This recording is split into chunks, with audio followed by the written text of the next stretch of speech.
What's up mga kababayan ko, Auntie Mama Rizalenia po at ika nga sa mga sumasamba sa karton, narito na naman ang inyong pangit, bangag, bayaran, maleta girl, at ano pa ba? Pokpok! Pokpok niyong vlogger! Kala niyo maaasar niyo kami sa mga ganyan niyo ha. Ayan, in-announce ko pa, di ba?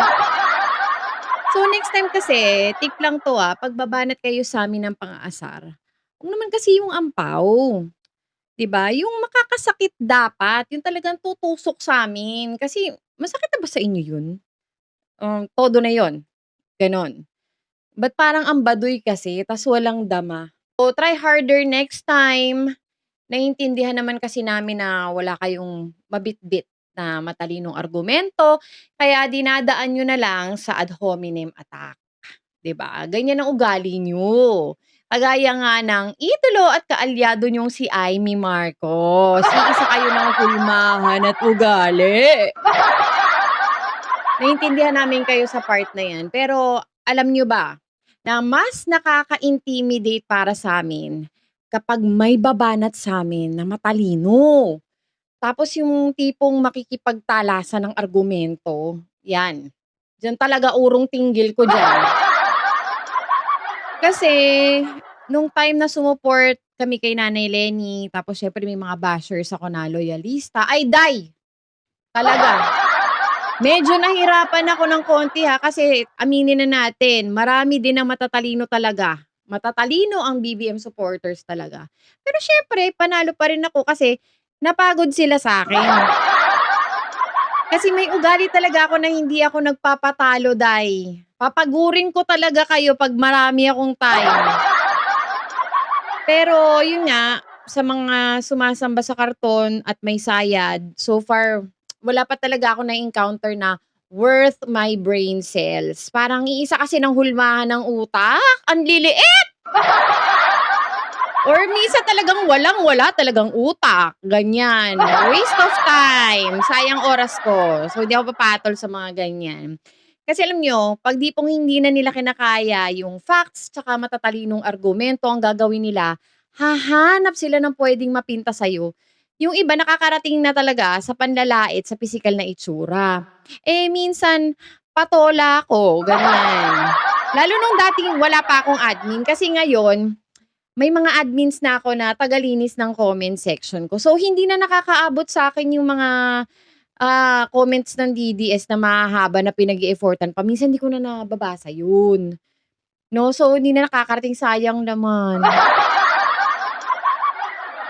So, dati nung may oras pa ako tsaka nung wala pa akong admin, pinapatulan ko talaga kahit naka-lock profile. Nakukuha ko yung pictures at tsaka mga detalye. Eh, siyempre matalino tayo! Oh. Tapos binabalik ko rin yung kapintasan, todo talagang nakakahiya na sa part nila yung mga sinasabi ko kasi talagang grabe talaga yung panlalait ko. Diyos ko, wala pa nanalo sa'kin sa laitan, sa totoo lang. Lahat sumusuko sa'kin, 'yan ang katotohanan. Lahat sumusuko, ang dami ko napapaiyak kahit nung elementary pa ako. So dumako tayo sa topic natin for today. Ang topic natin is yung mga related sa pamimintas, 'no? Pag-usapan natin yung kaalyado niyong mahaba ang buhok. 'Yan.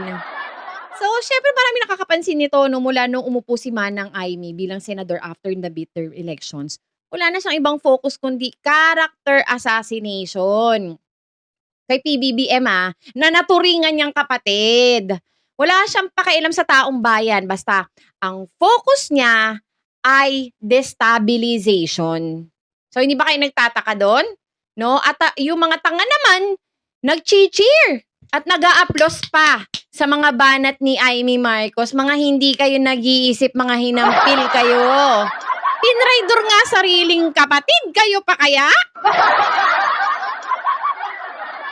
Tandaan niyo, si Imee, focus lang 'yan sa pagsagip sa sarili niya. Walang pakialam 'yan. Kaya nga palipat-lipat 'yan, 'di ba, nung una, umanib pa 'yan dun sa ano, senatorial slate ni kapatid niya, 'di ba? Tapos umalis. Kasi naghakot lang siya ng followers, tapos nag-independent siya. Aminin na natin 'to, marami pa rin ang loyalista kasi dinadala niya, bitbit niya yung apelyido ng Marcos. 'Di ba maraming loyalista ang talagang susuporta pa rin sa kanya kahit papaano, 'di ba? Mga Ilocano, oh, susuporta pa rin 'yan kay Imee, aminin na natin 'yun marami. Pero after this na mga pinaggagagawa niya, tignan niyo, oh, may na-contribute ba sa Senadong matino 'yan, 'di ba, wala. Huwag tayong bobo. Tapos gumagawa pa siya ng mga films, yung tipong mga skit, gumagawa siya ng mga gano'n. Ang pangit umarte. Wala ka din future sa pag-aartista, Amy Marcos, wag ka na magbalak. Okay?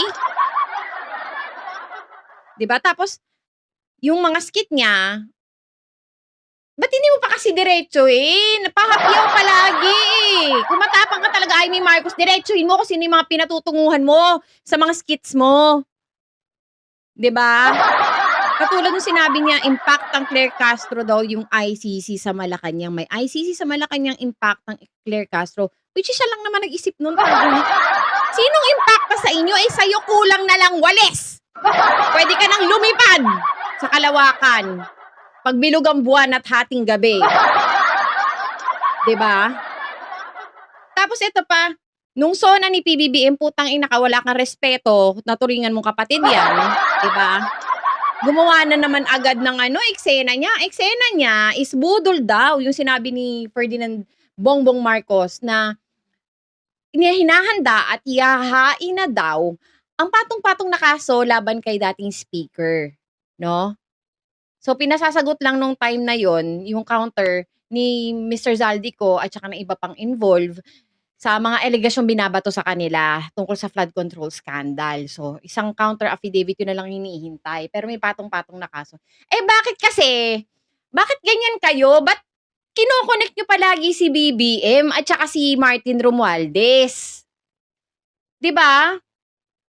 Bakit behind closed doors ba? May alam ba kayo sa relasyon ni PBBM at ni Martin Romualdez ngayon? Okay pa ba sila? Hindi niyo yun alam. Kasi nagdidikta lang kayo, ang iniisip niyo lang porket hindi pa nakukulong, porket hindi pa na eh may Joe Francis nga eh, putang ina niyo. 'Di ba? Porket hindi pa nakukulong? Bakit anong alam niyo? O tapos mamaya niyan pahiya na naman kayo. Pag nandiyan na yung action. Yan ang mahirap eh, kasi wag muna tayong sumatsat. Maghintay tayo kung ano yung mga susunod na mangyayari. Kasi mas madaling gumulong yung mga kaso nung iba eh. Pero kasi, kailangan malinis na proseso itong pagsasampa ng kaso niya kay Martin Romualdez. 'Di ba? Sinabi naman niya yun eh, na hindi siya pangulo ng pamilya niya at kaibigan niya. Pangulo siya ng Pilipinas. So yun na lang, doon na lang tayo mag-rely. 'Di ba? Eh ano naman ngayon, 'di ba? 2 taon na lang ang term niya, pagtiyagaan niyo na. 'Di ba? Ba't hindi kayo makahintay? Kasi marami pang nabubuking. Marami pang mga baho ng nakaraang administrasyon na nabubuking. Kaya atat na palitan siya. Yun lang yun, wala nang iba. Magising kayo sa katotohanan, mga bobo.